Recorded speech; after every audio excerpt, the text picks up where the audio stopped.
한국의 청소년들이 가장 많이 쓰는 말이 무엇일까 조사를 했었는데요. 그 조사했더니 이런 말들이라고 합니다. Who cares? 내가 할 게 뭐냐? I don't care. 나하고는 상관이 없다. 라는 그런 말을 청소년들이 가장 많이 쓰고 있대요. 이 시대를 한마디로 말하면 바로 이런 부분이 아닌가 싶습니다. 내 욕망, 내 것 외에는 다른 것에 대해서는, 다른 사람에 대해서는 무관심한 시대. 삶의 목적에 대해서도, 그리고 이웃의 구원에 대해서도, 그리고 삶의 근원인 하나님에 대해서도 관심이 없는 세대. 그 시대가 바로 지금 현대의 시대가 아닌가 그런 생각을 하게 됩니다. 내일은 8월 15일입니다. 우리 한국 분들에게는 특별한 의미가 있는 날이죠. 지금으로부터 71년 전 8월 15일에 우리가 광복절을 맞았습니다. 나라가 당파를 지어서 싸우다가 일본에게 나라를 빼앗기고 나서야 나라 없는 서름을 깨닫게 되었죠.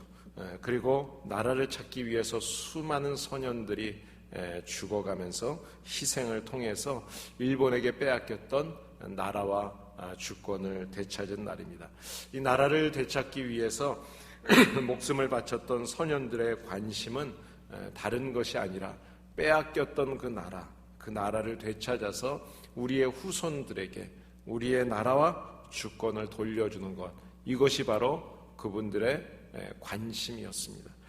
나라를 빼앗겠다는, 다시 되찾겠다는, 빼앗긴 나라를 되찾겠다는 그 꿈을 포기하지 않고 목숨을 바쳐서 나라를 되찾은 다음에 그 다음에는 두 번 다시 나라를 빼앗기면 안 된다는 그런 마음에서 그 역사를 되풀이하지 않도록 후손들에게 가르치고 전하기 위해서 기념일로 정해서 지내는 것이 바로 광복절입니다. 그래서 우리가 이 역사를 잘 가르치는 것, 후손들에게 이것을 잘 알려주는 것, 이것이 아주 중요한 의미가 있죠. 오늘은 이제 2부 예배 때 교회학교 졸업 예배를 드립니다. 저는 우리 자녀들에게 우리 부모들이 가지고 있는 마음, 우리 부모들이 가져야 될 가장 큰 사명이 무엇일까? 그것은 다른 것이 아니라 이 세상 사람들이 갖고 있는 그런 기준과 똑같은 좋은 학교, 좋은 직장, 물질을 많이 버는 것, 이런 것이 아니라 우리의 자녀들과 우리의 젊은이들에게 하나님의 꿈과 하나님의 거룩한 사명을 가르쳐줘야 된다. 이것에 관심을 갖도록 해야 된다. 이것이 바로 우리 성도된 우리 부모들의 가장 중요한 관심이어야 된다고 생각합니다. 우리 하나로 커뮤니티 교회에서 자라가고 있는 우리의 2세들, 또 우리 대청부의 젊은이들이 하나님의 거룩하신 그 사명과 꿈을 가지고 이 땅을 살아갈 수 있는 그런 귀한 우리 교회에 자라는 2세들이 될 수 있기를 예수님의 이름으로 축복합니다. 오늘 본문 말씀을 보면 본문에서 부모들의 거룩한 사명을 우리에게 교훈하고 있다고 할 수 있습니다. 다윗을 보면 다윗은 늘 관심이 하나님이었죠. 하나님이 그 마음속에 늘 있었습니다. 그래서 다윗은 하나님 앞에 바로 서기 위해서 언약궤를 옮기는 그 일을 열심히 최선을 다했습니다.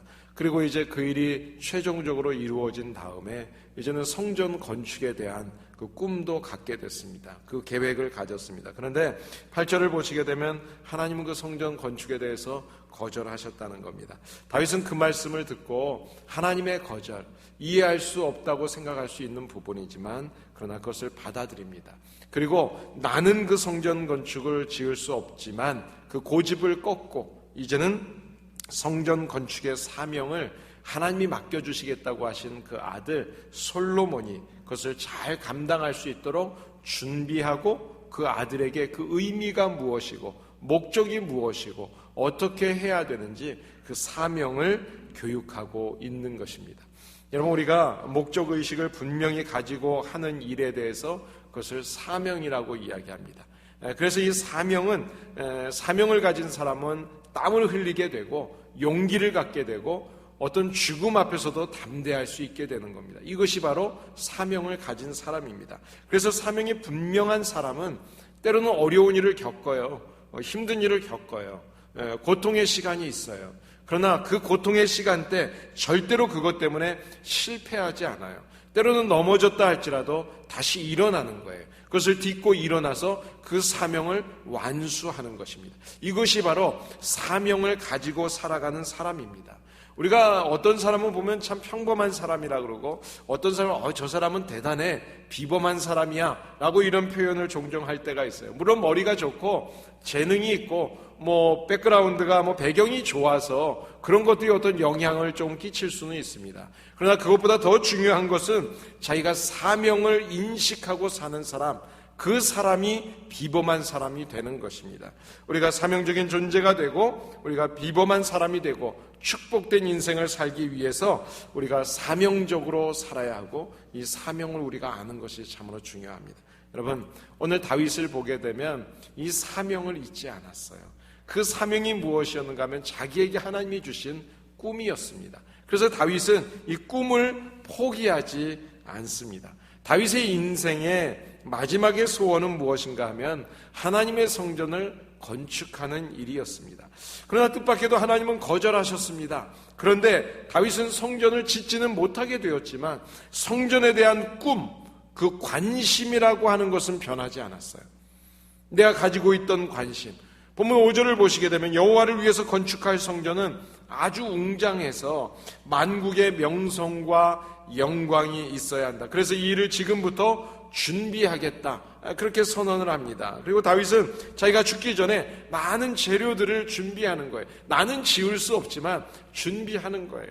내 후손이 솔로몬이 짓는데 나도 한몫하겠다, 최선을 다하고 있습니다. 게을리하지 않았습니다. 그 준비한 내용들을 오늘 본문의 1절이라든지 이렇게 14절 이하의 쭉 말씀을 보시면 돌, 나무, 철, 논, 금은 셀 수 없이 너무나 많은 것들을 준비했다고 성경이 말씀하고 있어요. 그런데 여러분, 이 다윗이 이것을 준비할 때 오늘 본문 말씀에 보면 그 환경이 좋을 때가 아니라고 이야기합니다. 어려울 때였어요. 건강이 연약할 수도 있고 내가 경제적으로 어려울 수 있고 내 환경이, 삶의 환경이 어려울 수 있어요. 그러나 그 어려움 속에서 내 앞가름도 하기 힘든 그런 상황 속에서 하나님의 일을 위해서는 그 관심, 내가 가지고 있었던 하나님을 향한 꿈, 그 일을 위해서는 최선을 다했고 게을리하지 않았다는 것입니다. 경제적으로 우리가 여러 가지 건강으로 언어적으로 이민 생활 중에 힘듭니다. 어려운 일이 있습니다. 그럼에도 불구하고 우리 자녀들을 위해서 최선을 다했죠. 그 다하는 모든 모습들, 이 모습들이 얼마나 아름다운 모습이에요. 그런데 여러분, 지금 어떤 환경에 있든지 여러분이 최선을 다해서 헌신한 그 헌신은 반드시 하나님께서 우리의 후손들을 통해서 이루어 주실 것입니다. 여러분의 헌신과 노고를 하나님이 기억하세요.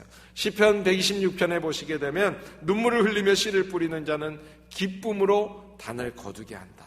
하나님이 분명히 말씀하십니다. 울며 씨를 뿌리러 나가는 자는 반드시 기쁨으로 그 곡식단을 거둘 것이다. 여러분, 우리가 목적을 가지고 사명을 가지고 최선을 다해서 하나님의 일을 위해서 헌신한 모든 헌신들, 부모로서 그리고 우리의 후대를 위해서 헌신한 모든 것들은 하나님이 기억하시고 거두는 은혜를 주실 것을 믿으시기를 바랍니다. 다윗은 그 믿음으로 그 관심을 포기하지 않고 최선을 다했어요. 자, 그리고 다윗은 이제 아들 솔로몬이 이 사명적인 이 인생을 살 수 있도록 지금 그에게 가르쳐 줍니다. 다윗은 임종이 가까워진 것을 의식하고 아들 솔로몬을 불렀습니다. 그리고 아버지의 마음을 아들에게 이야기해요. 여러분, 우리가 자녀들과의 대화가 참 어렵죠. 아이들이 크면 클수록 참 어려워지는 것 같아요.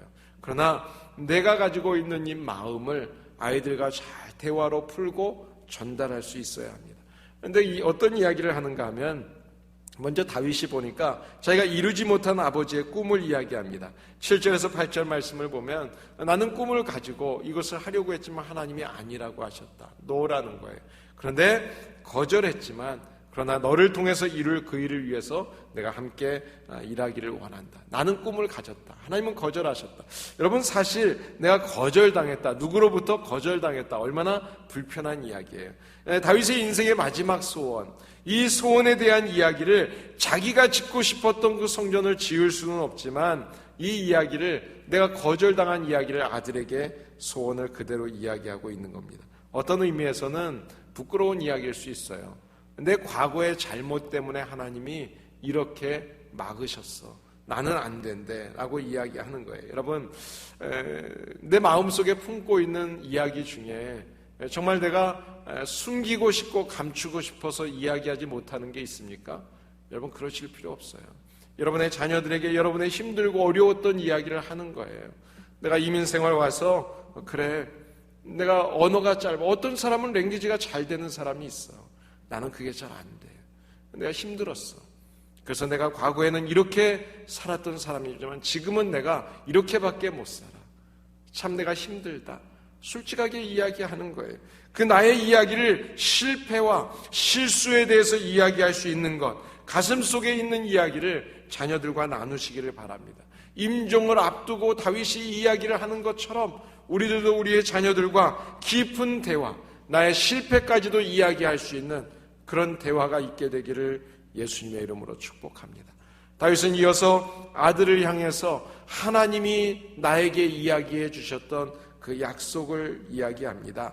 9절 말씀을 보면 보라, 한 아들이 내게서 날 텐데 그는 온순한 사람이다. 그가 이제 주변 모든 나라 대적들을 다 평온하게 다 정복하게 할 것이다. 하나님이 말씀하세요. 그의 이름은 솔로몬이다. 하나님이 이름을 지어주시는 거예요. 자, 내가 그의 생전의 평안과 안일함을 이스라엘에게 줄 것이다 말씀하셨어요. 다윗은 하나님께서 솔로몬이라고 하는 이름을 지어주신 것을 설명합니다. 내 아들아, 너는 솔로몬이야. 평화의 아들이야. 지금 왜 이 이야기를 했을까요? 나는 누굽니까? 너는 전쟁에서 피를 너무 많이 흘렸다. 그래서 너는 성전을 못 지어. 나는 전쟁의 아버지야. 너는 평화의 아들이다. 사랑하는 아들아, 너를 통해서 하나님께서는 그 왕위가 계속 이루어지게 하실 거야. 솔로몬은 샬롬, 평화라는 뜻이죠. 하나님께서 솔로몬을 평화의 아들로 만들어 주시겠다고 예언해 주셨어요. 하나님께서 솔로몬을 통해서 국가적으로 평안하게 하시고, 그리고 가정적으로 평안하게 하시고, 성전을 짓는데 평안하게 하나님께서 그것을 받아주시겠다는 거죠. 그 하나님의 말씀, 그 약속의 말씀을 전해줍니다. 사랑하는 여러분, 우리의 자녀들에게 어떤 말씀을 많이 해주세요? 하나님이 너를 지켜주실 거야. 하나님이 너를 사랑하셔. 하나님이 너와 함께 하신다. 하나님의 이야기, 이 이야기를 저와 여러분들이 하나님이 우리 아이들에게 가지고 계시는 그 비전을 전할 수 있는 우리 모두가 될 수 있기를 예수님의 이름으로 축복합니다. 하나님은 우리 아이들에게 가지고 있는 관심이 있어요. 꿈이 있어요. 비전이 있어요. 이것을 볼 수 있게 해주는 게 부모의 역할이에요. 또 오늘 본문 말씀을 보시면 14절 이후에 보시면 최선을 다하라고 이야기합니다. 최선을 다하라. 하나님의 일에 대해서는 어떤 일이 되었든지 최선을 다하라는 거예요. 나도 많이 준비했어. 아버지가 많이 준비했으니까 너 이 정도면 충분해. 이것으로 해. 물질은 내가 준비할 거고 너는 짓기만 해라. 그런 이야기 하지 않았어요. 우리가 자식들에게 물질을 많이 남겨주면서 내가 이 물질 많이 줬으니까 이것으로 너희들 편하게 살아. 이 이야기가 아니에요. 많이 준비했지만 너도 너 스스로 하나님 앞에서 최선을 다하라. 16절에 보면 일어나서 일하라 그렇게 이야기합니다. 게으르지 말라는 거예요. 다윗은 부하들이 전쟁터에서 나가서 목숨 걸고 싸울 때 자기는 왕궁에서 거닐고 있었습니다. 왕궁 옥상을 거닐다가 밧세바를 봤어요. 그 유혹에 넘어갔어요. 그리고 실패했습니다. 다윗은 자기의 실패를 알고 있어요.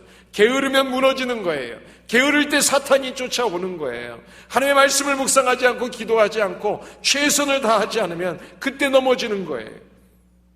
분명히 자기는 삶을 통해서 깨달았어요. 체험했어요. 그 체험을 알고 있기 때문에 그 아들에게 너는 두 번 다시 나와 같이 나태해져서 게을러져서 실패하지 않도록 일어나라는 거예요. 새벽같이 일어나고 일찍이 일어나서 일하고 하나님의 일에 최선을 다해라. 성실해라. 사랑하는 여러분, 우리가 이기적인 욕심이 아니라 기도 가운데 하나님이 주신 우리의 비전이 있다면, 우리 자녀들을 향한 꿈이 있다면, 교회를 향한 하나님의 계획이 있다면, 이 일이 나만을 위한 우리를 위한 것이 아니라 하나님의 계획 속에 있다면 저와 여러분들이 이 꿈을 놓치지 마시고 이 꿈을 가지고 최선을 다해서 일어나서 성실하게 주님 앞에 헌신하시기를 예수님의 이름으로 축복합니다. 세 번째로 백성들에게 솔로몬을 잘 도와서 하나님의 성전을 짓는 일을 이루어 달라고 부탁하고 있습니다. 오늘 본문 22장 17절에서 19절 말씀을 보시게 되면 모든 방백들을 불러놓고 솔로몬을 도와주라고 이야기합니다. 그런데 이 일을 마지막에 보게 되면 뭐라고 이야기하는가 하면 여호와의 이름을 위하여 건축한 전에 드리게 하라. 누구를 위해서예요? 하나님을 위해서예요. 우리가 많은 일을 하는데 나를 위해서, 내 이름이 드러나기 위해서, 그래서 하는 일들이 많아요.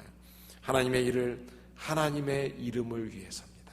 저와 여러분들이 건강한 것도, 우리 아이들이 공부를 잘하는 것도, 우리 아이들이 좋은 직장을 갖는 것도, 우리의 인생을 통해서 하나님이 축복하시는 모든 일들이 하나님의 이름을 위하여, 저와 여러분들의 기도의 모든 제목들이 하나님의 이름을 위한 기도의 제목들이 되시고, 하나님이 들으시고 하늘문을 여시고 축복하셔서 우리를 도우셔서 함께 협력하게 하셔서 하나님의 뜻을 이루어드리는 놀라운 가정, 하나님의 교회가 될 수 있기를 예수님의 이름으로 축복합니다.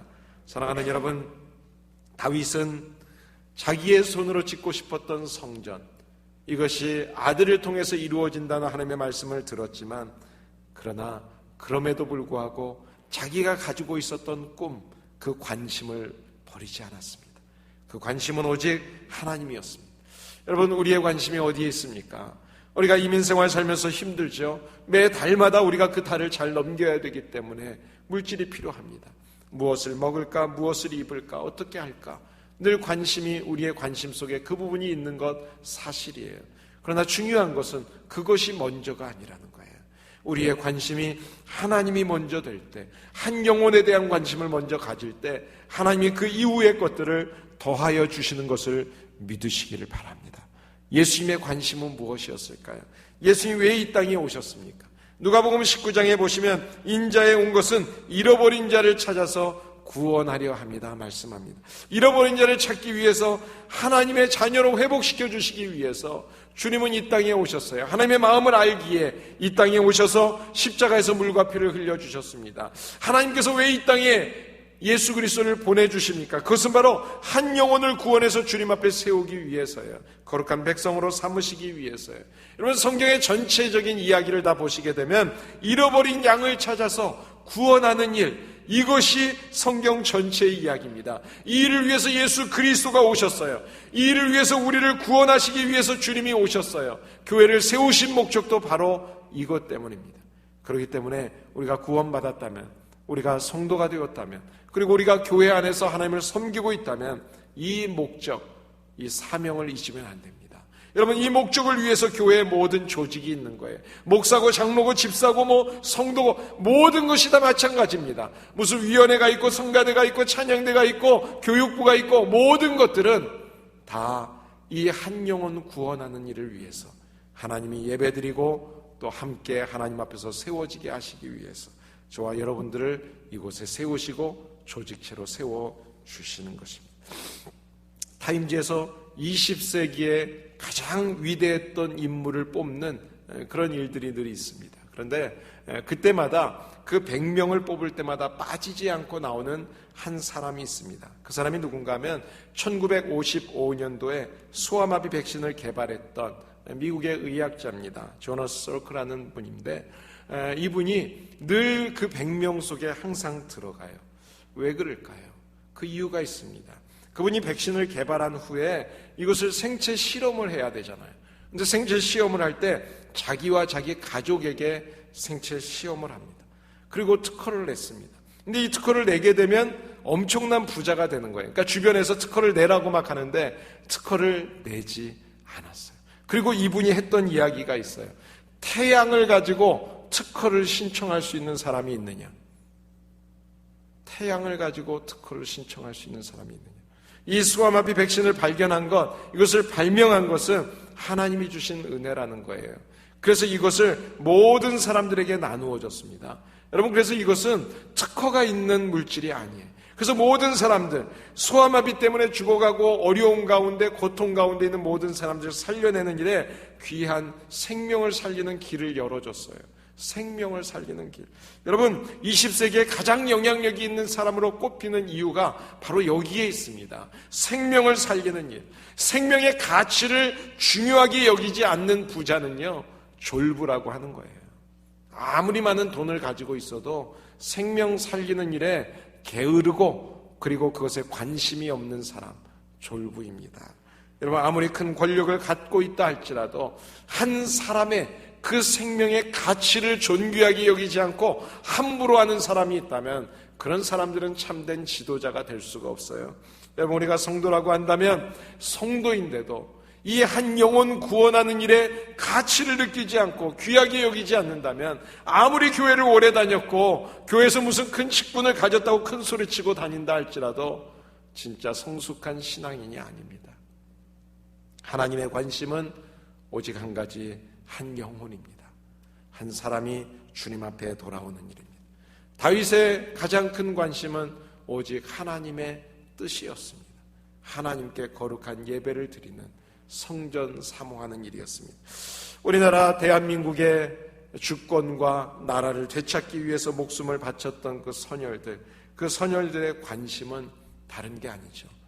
바로 우리의 후손들이 나라와 주권을 되찾아서 그 안에서 정말 자랑스러운 대한민국 국민으로 살 수 있도록 하고자 했던 마음이었습니다. 여러분, 하나로 커뮤니티 교회 학교를 졸업하는 학생들이 10명이나 됩니다.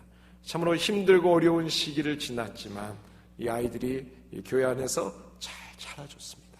그리고 이제는 이 땅에서 정말 빛과 소금이 되었으면 좋겠습니다. 그러기 위해서 우리 부모님들이 앞으로도 할 일이 있어요. 우리 어른 세대가 우리의 젊은이들을 위해서 해야 될 일이 있어요. 그것은 먼저 기도해야 하는 겁니다. 그리고 우리가 삶으로, 우리의 삶의 모습으로 자녀들에게, 우리 후손들에게 보여줘야 합니다. 힘들고 어려운 일이 있을 때 하나님을 의지하고 살면 하나님이 도와주신다는 것을 분명히 삶으로, 믿음으로 보여주세요. 그리고 그들에게 우리가 정말 하나님만이 우리의 삶에 도움이 되신다는 것을 분명하게 가르쳐줘야 합니다. 저와 여러분들이 이 땅의 사람들처럼 좋은 학교 가고 좋은 직장 잡는 것을 목적으로 가르치지 마시고 그것을 통해서 영향력이 있는 사람이 되어질 수 있도록, 생명을 살리는 사람이 되어질 수 있도록 저와 여러분들이 우리의 후손들에게 그런 아름다운 신앙의 유산을 남겨줬으면 좋겠습니다. 이것이 우리와 교회가 가져야 될 가장 중요한 관심이라고 생각합니다. 이 시간에 우리가 함께 기도하실 때 우리의 관심의 대상이 되어야 될 한 영혼들, 그리고 우리의 자녀들과 우리의 젊은이들을 위해서, 그리고 우리의 가정과 교회를 위해서 우리 함께 이 시간에 기도하기를 원합니다. 함께 같이 조용히 주님 앞에 결심하면서 기도합니다. 하나님 아버지, 은혜를 감사합니다. 저희들을 사랑하셔서 오늘도 주님 전으로 저희들을 이끌어 주시고 주님 앞에 나와 하나님을 바라보게 하여 주시니 감사합니다. 하나님, 정말 주님이 우리들을 위해서 이 땅에 내려오시고 십자가에서 물과 피를 흘려주셔서 오늘 주님의 자녀가 되게 하시고 이제는 우리의 목적이, 우리의 삶의 관심이 하나님 되게 하시고 하나님의 마음에 품고 있는 잃은 양 한 마리, 한 영혼, 하나님 그 생명 살리는 일에 우리들도 같은 목적을 두게 하여 주셔서 감사합니다. 하나님, 이 일을 위해서 우리 주변에 믿지 않는 영혼들을 위해서 기도하고 섬길 뿐만 아니라 우리의 가정에 허락해 주신 우리의 자녀들, 2세들, 우리 교회에 허락하신 우리의 후손들, 젊은이들을 위해서 하나님 기도합니다. 그리고 우리의 삶의 모습을 통해서 하나님께 영광이 되기를 원합니다. 하나님, 우리의 입술과 우리의 행동을 통해서 저들이 보고 배우고 저들도 그렇게 주님 섬기며 살아갈 수 있도록 우리의 모습 속에 겸손함이 있게 하시고 헌신이 있게 하시고 정말 목적과 사명을 가지고 살아갈 수 있는 하나님의 사람들이 되게 하여 주시옵소서. 주님 감사합니다. 오늘도 저희들이 생명 주셔서 주님 앞에 나와 예배드립니다. 이 생명 헛되이 살아가지 않게 하여 주시고 사고로 또 여러 가지 어려움 중에 있는 건강이 연약한 우리 성도님들 주님의 시간 지켜주시고 주님 함께 예배드리지 못할지라도 저들의 있는 병상에서 하나님이 치료하시고 주님의 만져주시옵소서. 회복시켜 주심을 믿습니다. 예수님의 이름으로 기도합니다. 아멘. 우리 다 같이 일어나셔서 함께 좋으신 하나님 함께 찬양하고 싶습니다. 좋으신 하나님, 좋으신 하나님, 참 좋으신 나의 다시 한번 좋으신 하나님 주님 감사합니다. 좋으신 하나님,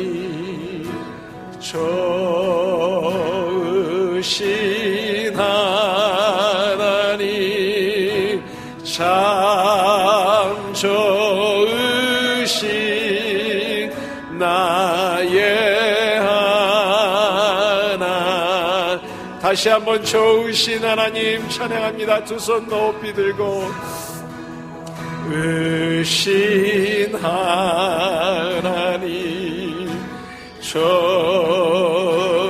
좋으신 하나님, 참 좋으신